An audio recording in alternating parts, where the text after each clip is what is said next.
Hello, my name is Frank Ally. I'm a California family law attorney. I work here in California and I deal exclusively in family law issues.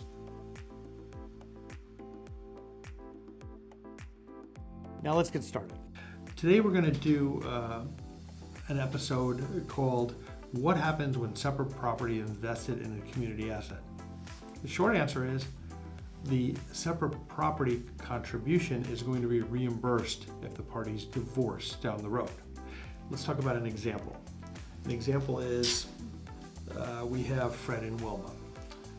Fred and Wilma are engaged, they're moving on in their life, and they decide to go get married. Once they get married, they decide we're going to buy a house. They don't have any money, so Wilma's parents will give Wilma a gift here of $30,000.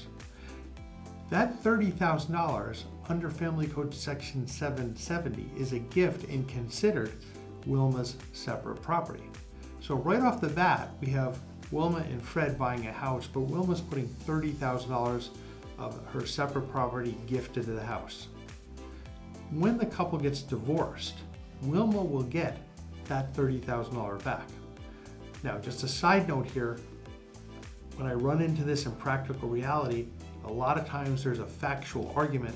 Was the gift given to Wilma or was the gift given to the married couple of Wilma and Fred? Because if Wilma's going to have to prove that the gift was to her exclusively and not to the couple, and she bears the burden of proof to do that. But if she can do that through documentary writing, a statement made by the parents, or other evidence, that will help Wilma prevail in court on that $30,000 reimbursement claim. Now, just a side note there, if the parents write a check to Fred and Wilma because they're making a gift to the married couple, then it's not separate property. So in this example, this is a specific gift from the parents to Wilma. In fact, just a hint, if you're buying a house under that type of thing and you want to protect your separate property interest and the parents are going to provide the down payment, the title company can list on the paperwork the source of the down payment, and it can say something along the lines of gift to wife. And that'll be really clear for us family law attorneys trying to unwind these things down the road. But if it's given to the community, there's no right of reimbursement there. It's not a gift, it's not Wilma's separate property, and therefore it doesn't fit into the question of what happens when separate property is invested in a community asset, because there's no separate property there. But if it's a gift, it's separate property. Now let's continue with Fred and Wilma here real quick. Not only do they purchase the house with the $30,000 down payment that is Wilma's separate property from gift, Wilma has also saved money prior to marriage, and what she was able to do is take another $30,000 and go in after the house was purchased and put in a backyard.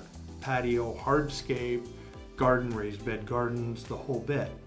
She took $30,000 of her pre-marital assets, which is her separate property, and invested. She's due to be reimbursed for that as well. So ultimately, let's advance to the future. The parties decide to separate.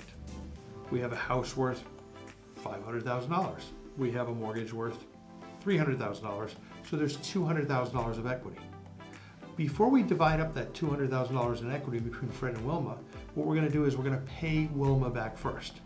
Wilma's going to get her $30,000 down payment, and she's going to get her $30,000 that she paid towards the improvements to the house. That leaves $140,000 of equity. Of that $140,000, that will be equally divided as a division of the community estate. So Fred's going to walk away with $70,000 of the $200,000 of equity. Wilma's going to walk away with the remaining amount.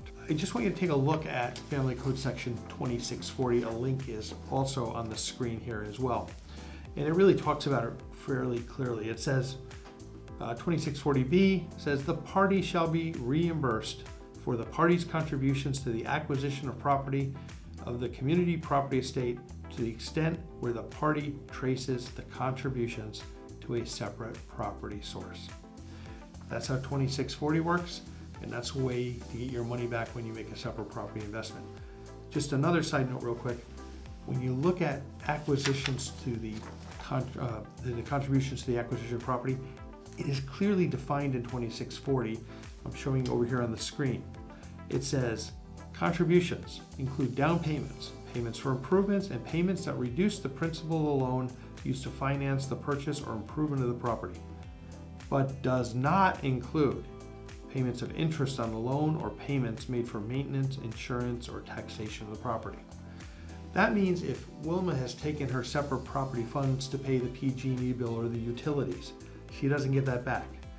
When Wilma makes the mortgage payment of $2,000 a month, it reduces the principal by $1,000 and $1,000 is interest. She doesn't get credit for the interest, she gets credit for just the $1,000 of pay down of the principal of the loan. Once there's reimbursement done, Wilma gets no additional reimbursement beyond the actual amount of money she put in. So even if inflation jumps to 25 or 30%, Wilma doesn't get her separate property contribution of $60,000 tied to any increase in interest rates or increase in property. It's a hard number reimbursement of $60,000. That's just because that's how the California legislature decided to do this. It's good to understand this.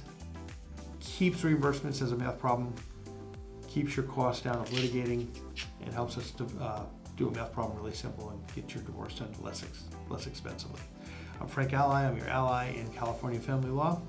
If you like this, like it, share it, subscribe. We'll see you in the next episode. Thank you.